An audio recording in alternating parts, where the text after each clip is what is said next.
பல அனுபவம் பெற்று தெரிஞ்சுக்க வேண்டிய ஒரு செயல்பாட்டை ரொம்ப எளிமையாக நீங்கள் அந்த தன்னிறக்கம், அதாவது உயிர்கள் மேலே வந்து அன்பு செலுத்தணும். ஏன்னு சொன்னால் எல்லா உயிர்களும் இறை ஆற்றல் இருக்குது. அது வந்து எல்லா உயிரிலும் இறைவன் கலந்தும் இருக்கிறார், கடந்தும் இருக்கிறார். நம்ம 6 மனிதனை சொல்கிறோம், ஒரு விலங்கு சொல்கிறோம்.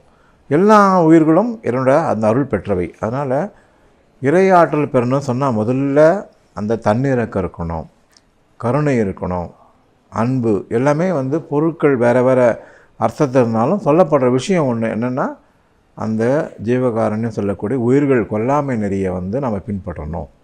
அதை பின்பற்றினாலே நம்ம வந்து இறையாற்றலை பெற முடியும்னு ரொம்ப எளிமையாக, இப்போ அவர் சொன்னதில் பல கருத்துக்கள், ரொம்ப தலையாய கருத்துக்கள்.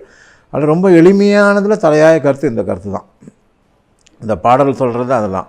அப்படிப்பட்ட அற்புதமான வள்ளல் பெருமானுடைய வருகை அது. எல்லாம் வல்ல அருள் பெற்ற அருட்பெருஞ்ச ஆண்டவர் தான் அவர் வணங்கினார்.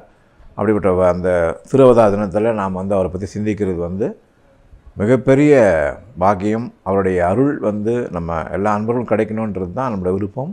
அந்த செயல்பாடாக தொடர்ந்து நம்ம பயணம் பண்ணிகிட்ருக்கோம்.